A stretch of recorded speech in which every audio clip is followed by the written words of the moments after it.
So with as many as 8 state elections due in India this year, followed by a general election, it would have been surprising if the Narendra Modi government had presented a budget not aimed at the bottom of the economic pyramid. In that sense, the government has stuck to the script. In fact, this budget was purely about politics. It was aimed at covering an overwhelming majority of India's population. The budget mantra is health, wealth and happiness. But the mix of health, wealth and happiness is uneven for the Indian population. The budget has looked at placating angry farmers, creating jobs for disenchanted youth and improving infrastructure for the middle class. All three are the government's biggest vote banks in election season. So let's break that down for you one by one. Firstly, mollifying the rural electorate was a major theme in this year's budget. In his budget speech, the Finance Minister of India, Mr. Arun Jaitley, said that the government will work to improve the price realization of farm products. The minimum support price or rate at which the government procures crops from farmers will be raised. Agriculture centres will be developed to aid farmers with direct sales of their products. An agri-market infrastructure fund will be set up with an initial corpus of $313 million. A new scheme called Operation Greens will be set up to promote agricultural products. The quantum of institutional credit for farmers has been hiked by 10% to $172 billion. But will all this be enough to allay the concerns of India's farmers about a drought? Remember, it was only 3 days back that the economic survey released by the government warned that climate change could adversely affect farm income by up to 20 to 25% in the medium term.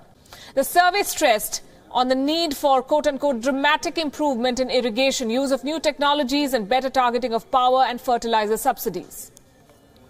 The second issue that is being focused on is unemployment. It has been identified as one of India's biggest problems. The government has been receiving a lot of flack for failing to deliver on its electoral promise of creating 10 million jobs every year. It's a huge target.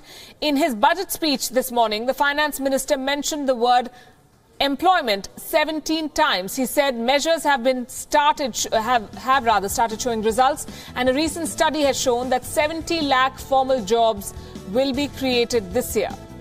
Hoping to further boost job creation in the formal sector, Arun Jaitley announced that the government will contribute 12% of wages of new employees in the Employee Provident Fund or the EPF to incentivize employment of more women and to enable higher take-home wages. The budget has also proposed to amend the EPF Act.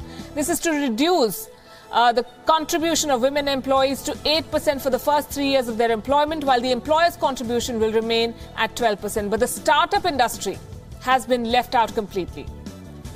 The complete exclusion of angel tax in the policy announcements may have clipped the wings of early-stage startups, most of whom depend on capital from angel investors for the initial boost. For the middle class, the government has pitched ease of living with an infrastructure push.